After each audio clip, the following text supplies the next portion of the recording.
moro Walter Nyambaga musi ni misawa county ma intiere ng'eni intiere gwenge mag Kiamba miwachal mar gima timore.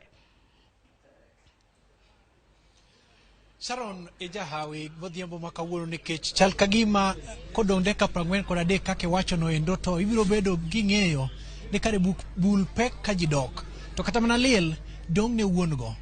en thuolo makende makoro dhano riyore godo. Wach ma Chris wacho kawuok e gwenge mag Uasin Gishu agone wiye nyadichiel kendo nikech osebedo koneno masa mar piny Kenya kaende e kaunti ma Kiambu makoro wantiere ni man gi kwan mar joluto ombulu mabet ka kor gi lach nyadichiel kendo okonenore ka gimo owuok oko kama dero mondo obi luto ombulu kaka gifodhore kor lwasi ma e pogruok makoro neno moko kuom jok mosego kodo mbaka keto e ler kendo wacho no niya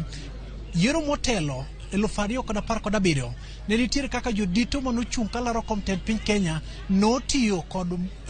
riekni maliw kendo bende sundo ganda ka moko nitiere kuom nyamburko mane wuok e dir boma ma Nairobi kadok e gwenge ahinya to mar Mount Kenya mondo mi osombo ganda odhi luto ombulu mak mana ni machal kagima ne okotimore nikech chuth ber onge jalno ma margi owuon mawuok makoro laro tent piny Kenya omiyo koro pek mar liel dong' ne wuon go nyadichiel kendo gando osebiro ka seto ombulu mondo miyo data malo 50 mede achiel mak mana ni mano kosebedo katimore ahinya kendo koro iketo e tim atemo wachang'o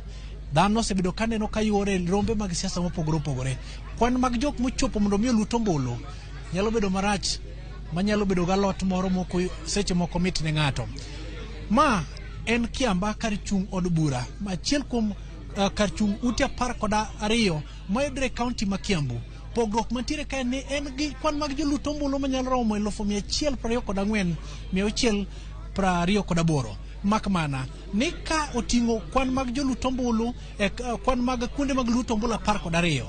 kiba wang'i tung' ka ende biro chidho koda mondo mi aneni kaka chal nyisi kaka chalo ka endi Sharon ing'e pogruok mantiere kuonde mwasechidhe duto ka ineno ka dhano riedo kalore kit kaka sakoro dhi mak mana ni koro gi seche giendi sa orumo mak mana ni pod gintiere laini thoth oganda manochopo kendi chal kagima iggi oniang' rowere chal kagima ok gichopo duto mak mana ni pogruok mantiere en ni oganda osechopo kaendi to kalore kit kaka koro sa rumo dek achiel kod jodongo pod omoko e laini kitudo mineno kacha ni bedo kanyo ka nitiere kwan mag jok mabet kalach mokalo mak mana ni ang'o ma osebedo kadhi nyime kaka waloso kod moko kuma pisas ma osebedo kata chenro niendi oleronwa ni kachiel kuom streams achiel e wiye 12 mantiere kaendi e kar seche mag 9 maromo kwan mag jomondikore ka joluto ombulu machopo 659 mana tamalo 41 kata kwan mag jok moseluto ombulu nyalo chopo kanyo machopo 300 gi wiye ma en pogruok maduong' ineno stream mabende nitiere kanyo tung' kanyo koro wachuoyo wang'wa ni endi 19 man kod kwan mag joluto ombulu maromo 660 mak man ni 345 kende ema koro osechiwre kaka joluto ombulu ma en okelo pogruok maduong' nikech ing'e maber ni kaunti nindi en achiel kuom kaunti sub kaunti mane jo lar kombe upogore opogore mokelo kanyakla mar kom gavana ma Kiambu kelo kanyakla Kabogo Kimani wa Matangi Moses Kuria Patrick Wainaina Jango kachiel kod jok mamoko mosebedo ka gombo mondo mi yud ombulu mathoth mak mana ni mano chopo negi e kama ne ok ginyal paro kineno tung kanye nitiere pisas moko mabende koro churekore mana rito ni to ka sa uchopo to bende gidhi do thuolo mar luto ombulu aburo mna do thuolo mar loso kom moko ka nitapata nafasi ili niongeleshe mmoja wao ambao huenda pia amefika huku ili apate nafasi ya kupiga kura asiachwe nje. Asante sana kwa kutuongelesha mama, utatuambia ni kijana mwenzangu pia, utatuelezea kwamba mbona umekaribia kama muda umeyoyoma. Nikuja asubuhi nikapata kuna line kubwa sana. Sasa nikaenda kwanza nikafanya kazi yangu kidogo nikasema nirudi. Unasema ya kwamba ulikuja asubuhi na ukapata line kubwa ama line ilikuwa mrefu sana ukafanya aje baadaye? Kwanza nikaenda kidogo kufanya kazi kidogo. Sasa ndio saa hizi nimerudi. Jatelo kona nine odhi kanyo kasto biro yudo kaneti laini mabet kalach mokalo toke yudo thuolo mana mar dok timo tijene kasto chako duogi tok mano endo koro chopo mondo mi luto ombulu. Ber kinge ni kwan mag jok mowuok oko ma luto ombulu neno ka gima chal ka gima odwa dok chien. En ni to bende ombulu mayudore Kiambu County manyalo romo milion 1,274,984 mana sechako bedo ka wacho ni ari okinyi cha bende gidhi wuok duto mondo giluto ombulu. Ma e penjo mokoro wantiere godo ka pod line pod nitiere kaendi to en mana pisas mosebedo kata chenro mar yiero kaendi wacho ni kochopo saa 11 giko mar chenro ni nyalo giko kendo gibiro nwang'e mondo gidole gi kanyo. Ber king'eyo ni mit mar njugu en ng'at matoye to bende seche mane giyuko jamna ne gichiwo singo mar biro yiero jotelo gendi mondo mi otage mak mana chal ka gima moko nyalo dhi manyo od minyaga mondo giywage ka pi wang'gi ok nyal nen. Wapod dhi mana nyime kod chiedho kuonde ma ilute ombulu e county ma Kiambu ni moting'o constituencies 12 mondo mi wakoli mathoth. Wasebedo kwaluorore mak mana ni chenro dhi nyime mak mana ni nitiere manotimore motelo e kama okebe moro norwany ng'ute nyowuoyo kane itude kod lombo joluto ombulu mar kawo mit bilie moko matin kendo pisa e okawo ne okang' motenre kod chik. Saron. Ero kamana inya Walter Nyambagi to ni mit mar njugu en ng'ama to en mana ni kopogore gi kama na Judith Omondi nitiere mane Mbakasi North gi kama Chris Owino nitiere mane gwenge mag Eldoret. Inaneno ka gweng' mabni nitiere ma Kiamba kanyo nenore ni ji owuok oko ka romre margi chakre okinyi nyaka sani diwach nang'o kaka lore gi kwan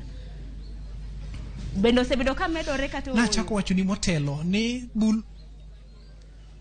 na chako ka wacho ni motelo ni bul pek ka jidok osene ka ji wuok e rombe mag siasa mopogore ka gimanyo ombulu kendo gipoto magichalo mire mopie bel mak mana ni ariyo kinyaka chop seche gende ka mi kwan mar jok mosiwuok mondo lut ombulu e polling stations pogruok nitiere malach kwago mbaka kod